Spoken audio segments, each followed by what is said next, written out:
Good evening one and all. I welcome you all to Ganesh IAS Academy. In today's session, we'll be seeing environment-based current affairs. Okay, so let us get into the news articles one by one. The first news for the day is artificial lighting in marine environment. So what is this artificial lighting that they are talking about and how is it going to impact marine environment? This detail we must have to understand. Okay.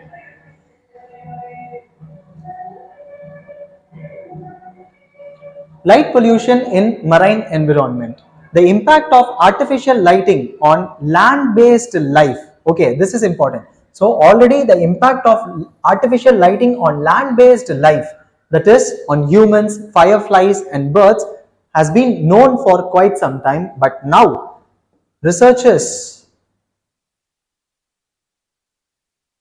recently researchers from USA has argued to consider light pollution's influence on coastal marine organisms also. So far terrestrial organisms, how are they going to get affected by this light pollution has already been studied, but now the study is based on how this light pollution is going to affect coastal marine organisms as well, which affects everything from whales to fishes to corals and planktons. Okay, so all organisms at different levels of the ocean are going to get affected because of this light pollution. Okay, and what is this artificial lighting? Artificial lighting refers to the lighting that is produced from artificial sources such as candles, fire and electricity. So anything which is not natural, like for example sunlight and moonlight and starlight, these are natural lights. Okay, but there are artificial light sources like candles, fire and electricity. These are the artificial light that they are talking about, and this is the one which causes light pollution. Okay, so let us further understand about this light pollution's impact on marine environment. Ecologists and biologists have long recognized the artificial light at night that can have adverse effects on health of humans and terrestrial wildlife, which we already saw. And the recent research is showing marine life is also sensitive to artificial light, like we saw, and it includes extremely low levels of light and also lights of certain wavelengths, particularly blue and green light. So marine organisms are very sensitive to blue and green light, which is important. And what is this marine light pollution? When artificial light is used excessively or poorly, so both the cases, either it is used excessively or it is used poorly, both is considered to be a pollution. It becomes a light pollution and it disrupts the natural pattern of wildlife in marine organisms. Okay, I mean in the marine ecosystem, which is contributing to increase in carbon dioxide in atmosphere. So how is this going to impact carbon dioxide's increase in atmosphere? Because we already saw in the previous slide that it is also going to affect planktons. Okay, planktons are actually considered to be carbon sinks. Okay, so when there is going to be an impact on planktons, then they acting as a carbon sink will get reduced. Thus carbon dioxide's emission in the atmosphere will not get sequestrated. Okay, so that is how it is going to increase carbon dioxide's amount in atmosphere. Okay, next is scientists have found that these factual informations are very important from your exam point of view. Scientists found that 1.9 million square kilometer of the ocean experience biologically significant amount of artificial light pollution up to a depth of 1 meter. Okay, and this fact, it represents about 3% of the world's exclusive economic zone, which is important. More than that, significant areas of ocean are also seeing light exposure even to the depths of 10 meter, 20 meter and even more. And when we have very clear water, then the light at night can reach even the depths of more than 40 meters. So that is why it is important. So from the surface, from the mean surface level, it is going up to 40 meters level. Okay, so it is a matter of concern. What are the sources from which this light pollution is happening? First thing is coastal development. We have buildings, street lights, billboards, ports, docks, and we also have lighthouse which causes light pollution. Next is vessels. There are fishing vessels and merchant marine vessels, harbors, and offshore infrastructures like oil rigs. Okay, they are also causing light pollution. And some of the common types of artificial lights in marine environment are LED, fluorescent, metal halide, and plasma lamps. Okay, and of these, the white LEDs, they produce broad spectrum light. Okay, so white light has all the other colors. Okay, so it produces broad spectrum light that is sensed by wide range of organisms, and they have peak at short wavelengths. What are the two wavelengths? That is blue and green light, to which many marine organisms are particularly sensitive. So this point becomes very important from exam point of view. Okay, blue and green light are, to blue and green light, marine organisms are very sensitive. Next, the earth is getting artificially brighter at the rate of 2.2% per year. This is important. This fact is also important. So the earth is getting artificially brighter, which means we are using artificial lights, and its amount is increasing every year at the rate of 2.2%. And as a result of these bright lights, brighter nights, the impacts of artificial light at night, okay, that is artificial light at night, have become an increasing focus in terrestrial ecology. And how is it going to impact marine ecology? That we need to understand. And as per studies, non-natural light, okay, it increased the brightness of sky glow by 9.2 to 10% every year between the years 2011 and 2022. Okay, so what is sky glow here? When there is sky glow, then the visibility for astronomical observations becomes very dull. Okay, it won't be very clear to observe any astronomical observations. Okay, next, research has shown that that is artificial light at night, is a major form of anthropogenic pollution. So it is a form of pollution which affects wide range of biotic processes, which includes physiology, behavior, animal movements, species interaction, community structure, and it also impacts human reproduction and also animal reproduction. So this is how this artificial light at night is impacting human beings and animals in terrestrial ecosystem. Next, artificial lighting which affects marine ecosystem, that we need to understand. It actually disrupts normal cycles. Okay, so what is that normal cycle that they are talking about? They are talking about the hormonal cycle of marine species, and it also affects interspecies behavior and reproduction cycles of the marine organisms. Next, we can understand this with an illustration of what animal?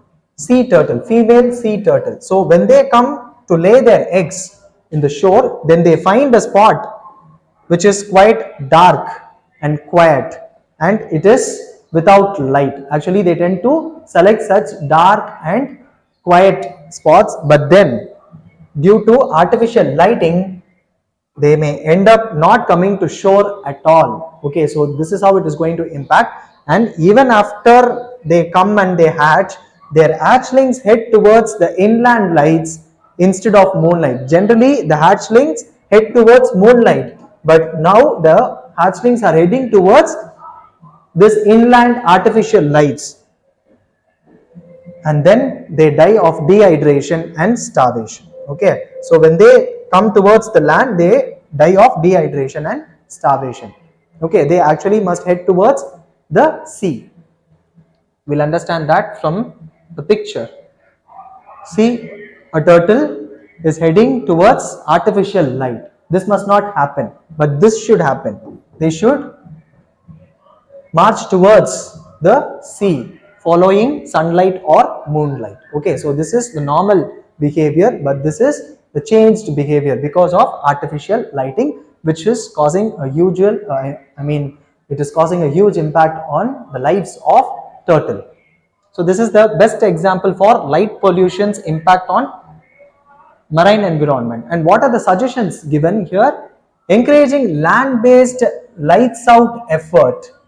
Why? To help migration birds that are drawn to light at night. Okay, there are certain migration birds which are drawn to light at night. That should not happen. Hence, land-based lightouts effort has to be taken, and it will also benefit marine ecosystem near coastal cities. Next, increasing usage of red light. Okay, they are suggesting to use red light in coastal areas. Why?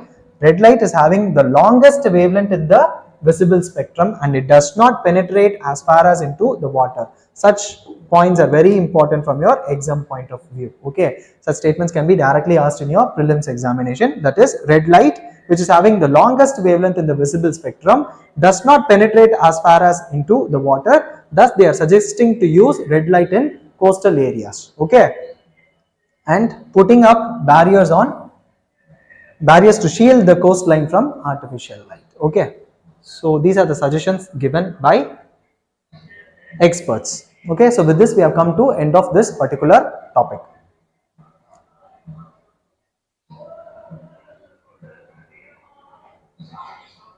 The topic that we are going to discuss now is sterilizing wild leopards. Okay, so why are wildlife leopards, why these wild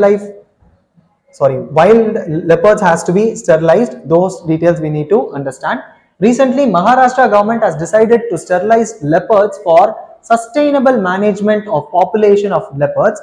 Not only Maharashtra government, even Gujarat's forest department has also proposed a sterilization of leopards, especially in and around Gir National Park. Okay, so why are they doing it?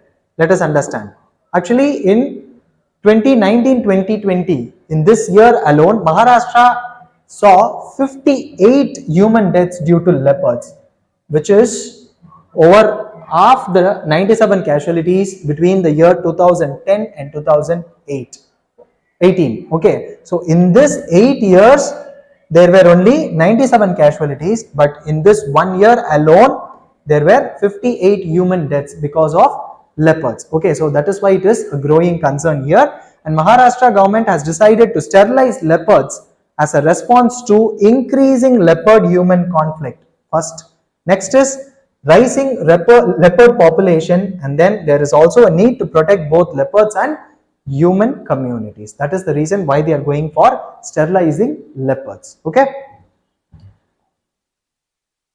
What else do we have to understand? What are the key points related to leopards that we'll understand? First thing is, what is its scientific name? It is Panthera pardus, and it is the smallest of the big cats. We have big cats, which includes tiger, lion, jaguar, leopard and snow leopard, and of these the smallest one is this leopards. Okay, and it is known for its ability to adapt in variety of habitats. This is important. Okay, so it has this ability to adapt in variety of habitats. It can stay at any habitats. Next is, it is a nocturnal animal, which means it will be active only after the sun sets. That is, it goes for hunting in the night, and it feeds on smaller species of herbivores like chital, deer, hog deer and wild boar.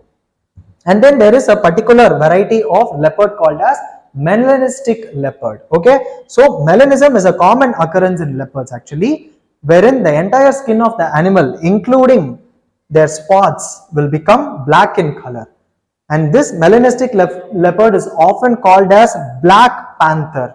And this is actually mistakenly thought to be a different species, which is not. Okay, it is not a different species, it is also leopard only. It is often called as black panther, and this melanistic leopard is not a different species, which we need to know.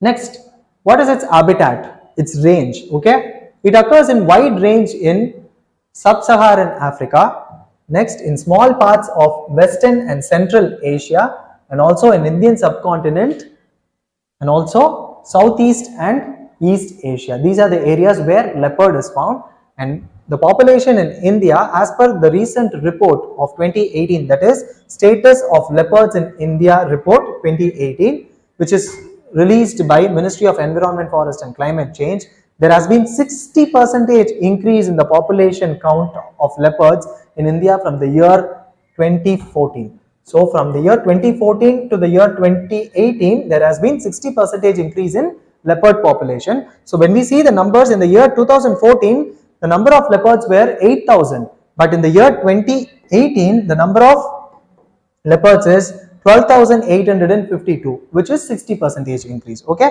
and then the largest number of leopards have been estimated in Madhya Pradesh, which is followed by Karnataka and Maharashtra. This is 2018 report, okay, which must be kept in mind. But recently, Gujarat has more number of leopards than Karnataka and Madhya Pradesh. Okay, sorry, than Karnataka and Maharashtra. So in Maharashtra, 1690 in the year 2018, and in the year 2023 in Gujarat, if we see, there are 2274 leopards. Okay, and there has been many human animal conflict, that is human leopard conflict. In Maharashtra 58 cases, and in Gujarat it is 48 cases. Okay, so there has been increase in 63% in the population of leopard, which is important.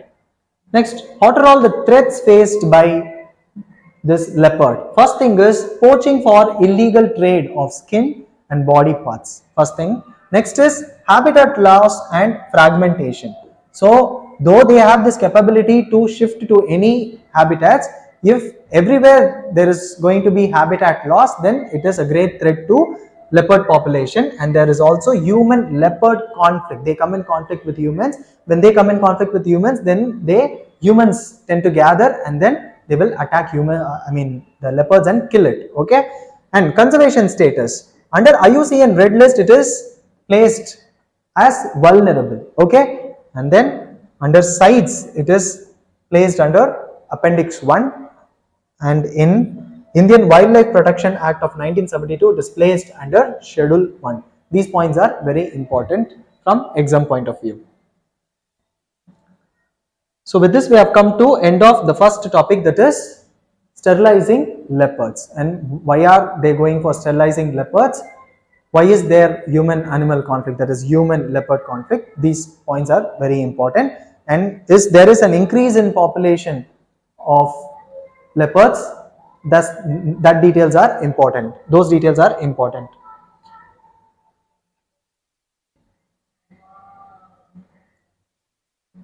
The topic that we are going to discuss now is global stocktake. What is global stocktake? Why is it in the news?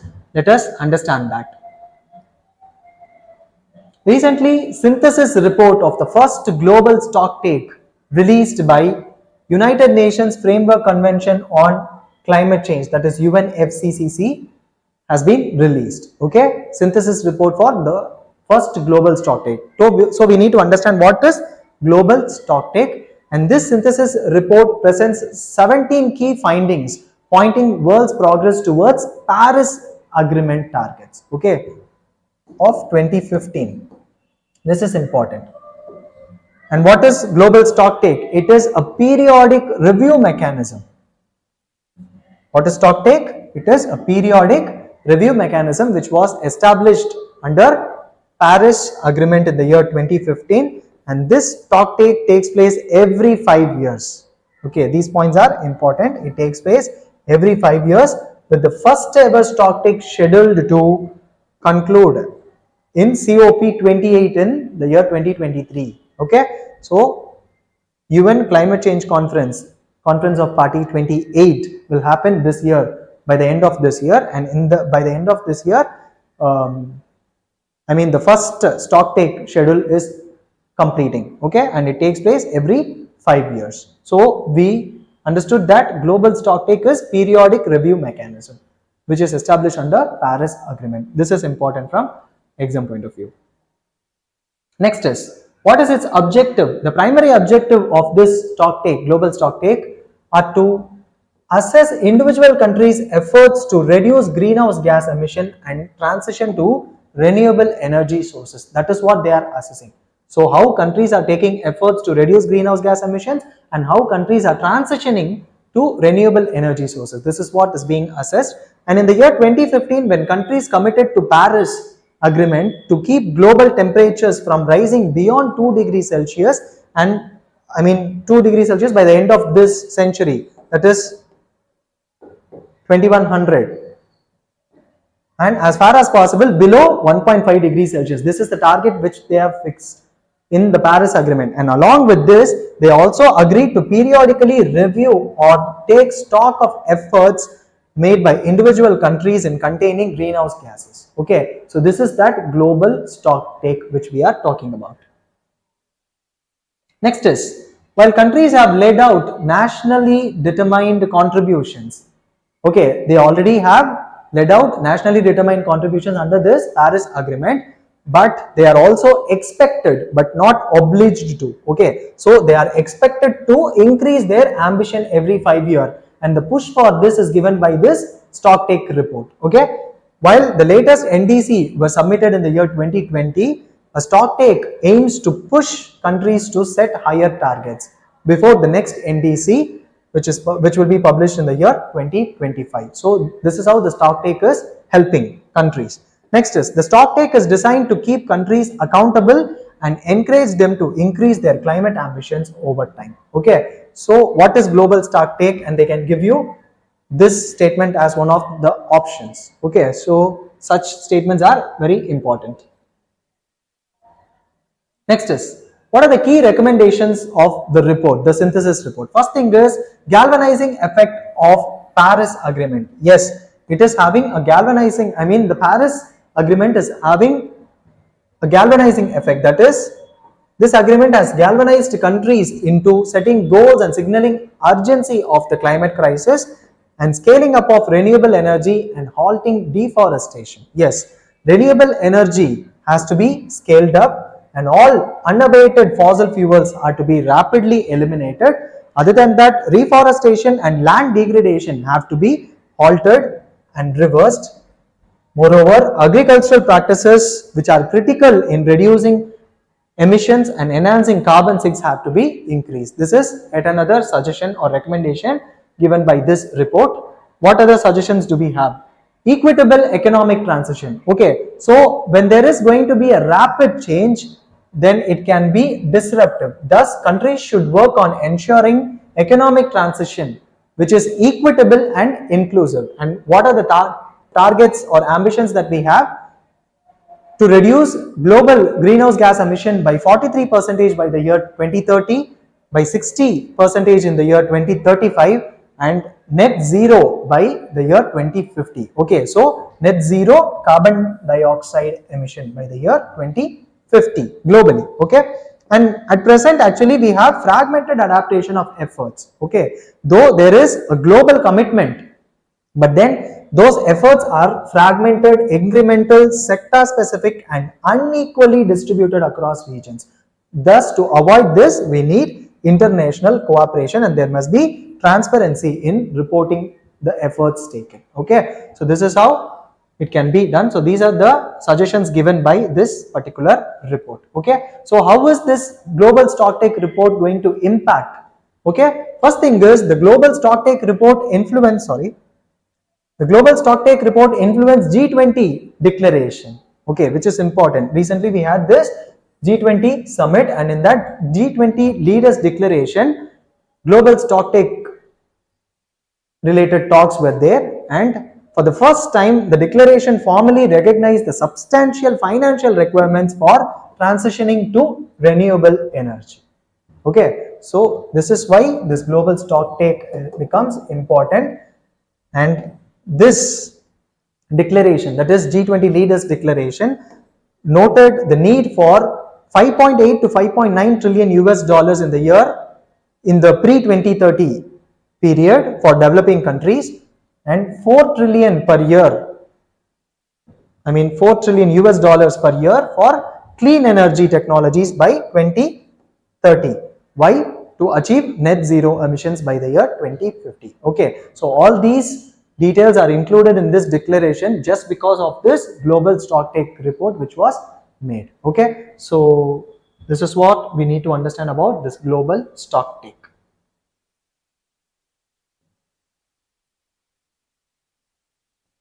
The topic that we are going to discuss now is stop motorized boats cruise in wetlands, and this order was given by NGT, that is National Green Tribunal.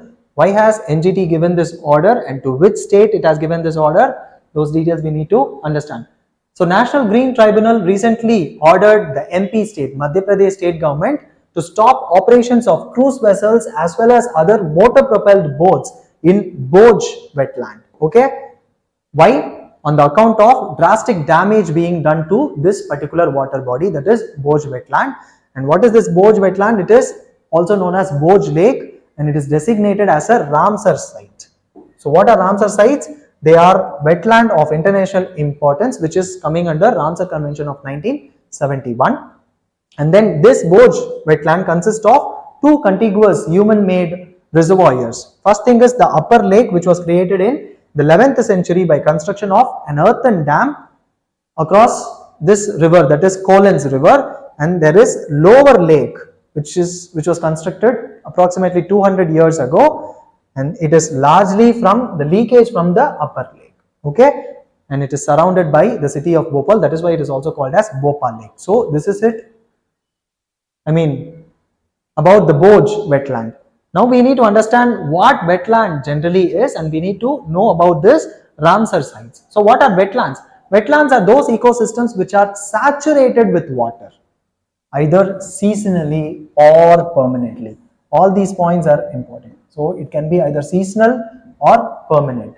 And wetland includes mangroves, marshes, rivers, lakes, deltas, floodplains, flooded forest, rice fields, coral reefs, marine areas which are not deeper than 6 meters at low tide, and also human-made structures like wastewater treatment ponds and reservoirs. Okay, all these are can be considered as a wetland. Okay, and though these wetlands cover only 6% of the Earth's land surface, 40% of all plant and animal species live or breed in wetlands. Statements like these are very important. You can use them in your answer writing, which will add value to your answers. Okay, so though wetlands cover only 6% of Earth's land, 40% of all plant and animal species live and breed in wetlands. That is why wetland ecosystem becomes very important. Next is Ramsar sites. What are Ramsar sites? Ramsar Convention on Wetland. It is an international treaty for the conservation and sustainable use of wetlands, and it is also known as Convention on Wetlands. It is named after the city of Ramsar, which is in Iran, where it was signed on 2nd February 1971. Okay, thus 2nd February is celebrated as World Wetlands Day. Okay, and the number of parties to this convention is 171 as of January 2023, and at the center of the Ramsar philosophy is wise use of wetlands. This is important. So what is the center of Ramsar philosophy? It is wise use of wetlands, and at present, as of May 2023, there are 75 Ramsar sites in India. Okay, so these details are very important.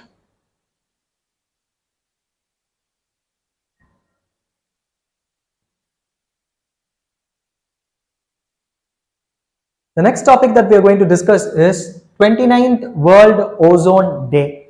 Okay, what is this World Ozone Day? Why are we celebrating World Ozone Day? Let us understand. Ministry of Environment, Forest and Climate Change recently marked 29th World Ozone Day, which is an annual event which is dedicated for raising awareness about critical issue of ozone layer depletion and the global efforts to combat ozone depletion. Okay, so what is ozone layer? It is a layer which is located in the stratosphere, the second layer. This is Earth. Around it we have troposphere, and above troposphere you have stratosphere. Okay, so between 10 and 40 kilometers above Earth's surface, and it shields us from harmful ultraviolet radiation. This is important. Okay, so this protective layer, also known as stratospheric ozone or good ozone, here it is important. Ozone is also present in troposphere. Okay, even in troposphere you have ozone, but that ozone is not called as good ozone, but it is bad ozone. Okay, because that is a pollution here. That is a pollutant in our atmosphere. Okay, so tropospheric ozone is bad ozone, but this stratospheric ozone is a good ozone because it prevents adverse health effects like cataracts and skin cancer, and it safeguards even agriculture, forestry and marine life. Okay, so this is important. Next is, we have man-made ozone depleting substances which have caused ozone depletion in stratosphere. Okay, so the ozone depletion or the ozone hole in the stratosphere is because of these man-made ozone depleting substances, and international community has become aware of this and they have recognized the need for taking action against the control of man-made ozone depleting substances. Thus, it led to two conventions. Okay, one convention and another protocol. First one is Vienna Convention in the year 1985, and then came Montreal Protocol in the year 1987. Again, which is again related to Kigali Agreement later. Okay. Next, this World Ozone Day, it is observed on 16th of September each year, which commemorates signing of this Montreal Protocol in the year 1987. These statements can be asked. So, World Ozone Day commemorates which day? Okay, and this Montreal Protocol is a significant international treaty or agreement which is aimed at phasing out the production and consumption of ozone depleting substances.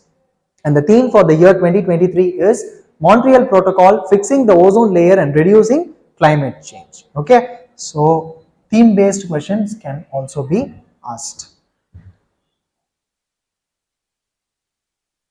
Next, there is a question which was asked in the year 2015 based on this Montreal Protocol. Let us see, which of the following is associated with the issue of control and phasing out of the use of ozone depleting substances? This was the question. The answer to this is Montreal Protocol. We just saw, right? So the answer to this is Montreal Protocol. So such protocol based, agreement based and treaty based questions can also be asked in your prelims examination. So with this we have come to end of today's session, science session. Okay, I hope you found the session to be very useful and informative. Let us see in the next session. Thank you.